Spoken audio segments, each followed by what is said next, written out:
예, 반갑습니다.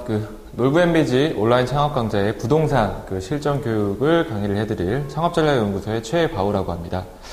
아마 창업을 지금 현재 운영을 하시는 분들도 있으실 거고요. 또 운영을 하시기 위해서 준비를 하시는 분들도 있으실 텐데, 전후가 됐던 상가에 관해서 부동산적인 부분에 대해서 이론적인 부분을 포함해 좀 실무에 가장 많이 활용이 되는 그런 부분에 대해서 앞으로 좀 교육을 진행을 해드릴 거고요. 오늘은 상가 임대차 보호법에 대해서 좀 강의를 해드릴 겁니다. 상가 임대차 보호법이라는 거는 이제 2009년에 제정된 법인데요. 법의 취지는 영세한 임차인들의 이제 권리를 좀 보호하고 과도한 임대료의 인상을 막기 위해서 제정된 법인데, 흔히들 좀 잘못 알고 있으신 부분들이 상가에 대해서는 모든 임차인이 이 법에 이제 해당이 된다고 많이들 그렇게 생각을 하시는데, 일정 부분의 금액을 초과하시는 부분들은 제외가 되시기 때문에 내가 여기에 이제 해당이 되시는지 그 부분을 좀 필히 체크를 해주시고요. 적용 범위로 보시면 이제 아래 부분이 현재 금액을 이제 환산하시는 기준인데, 예를 들어서 이제 서울 송파구에 보증금 5천에 월 임대료 250만원짜리 점포를 운영을 하시거나 하실 계획이 있으시면 임차료 100을 곱하시면 2억 5천입니다. 보증금을 더하시면 3억 원이실 거고요. 서울 시내에 이제 3억 원 이하에 해당이 되시기 때문에 상가 임대차 보호법에 적용을 받으십니다. 대부분 서울 지역이나 이런 지역들이 이제 임차료가 요즘에 워낙 비싸기 때문에 실질적으로 여기 해당되시는 부분들이 많지는 않으시기 때문에 계약을 하시거나 그러신 부분 때 꼭 필히 한번 체크를 해주시고요.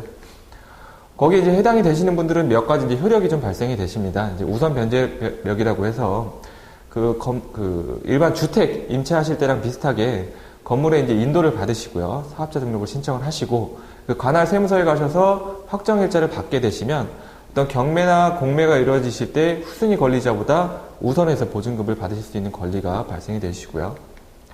임차권의 존속이라고 해서 이제 경매가 집행이 되면 경락이 되게 되면 임차권이 자연적으로 소멸이 됩니다.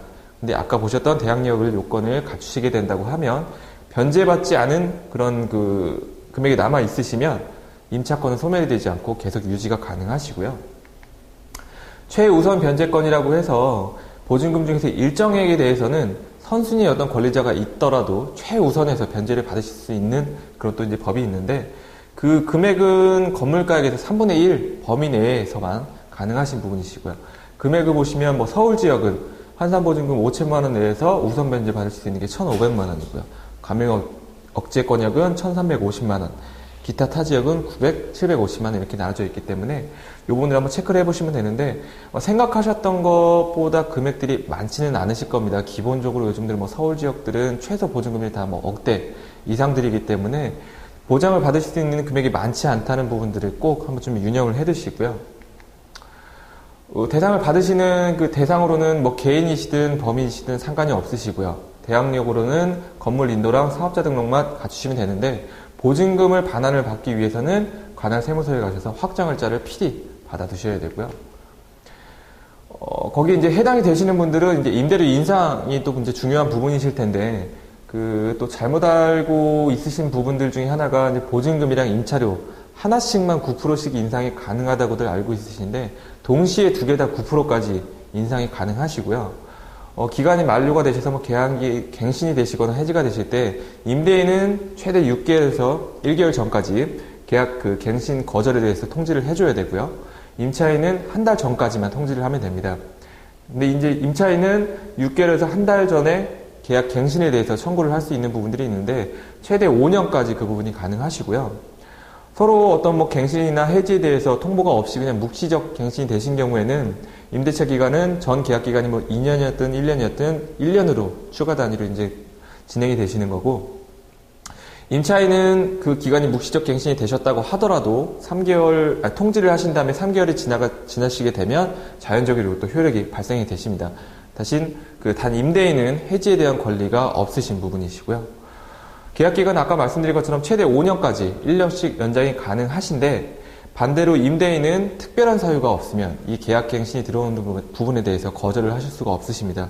임대인이 거절을 할 수 있는 특별한 사유를 보시면 3기의 임차료를 연체를 하셨다거나, 아니면 거진 그 밖에 이제 부정한 방법으로 임차를 하셨다거나, 전부나 또 일부를 건물주의 동의가 없이 전대를 하신 경우, 그 다음에 전부나 또 건물의 일부가 멸실이 되시는 부분들, 이제 요 부분이 많이들 또 흔히들 잘못 알고 있으신 부분들이신데, 임대차 계약 기간이 남아 있다고 하시더라도 건물주가 건물에 철거를 하시다거나 재건축을 하시게 될 경우에는 기간과 상관없이 임차권이 소멸된다는 부분들을 좀 미리 잘 체크를 해주시고요.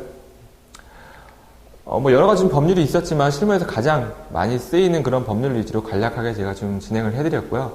다음에는 뭐 그 상가 계약이라는 부분을 처음 해보시는 분들은 이 과정이 어떻게 되는지 잘 많이들 겁들 내시고 그러시더라고요. 그래서 처음에 뭐 권리금 계약이 되시는 부분부터 건물주와 임대차 계약까지 또 계약을 하시면서 어떤 인허가 사항을 체크를 해야 되는지 이런 과정에 대해서 좀 간략하게 제가 진행을 해드리도록 하겠습니다. 네, 감사합니다.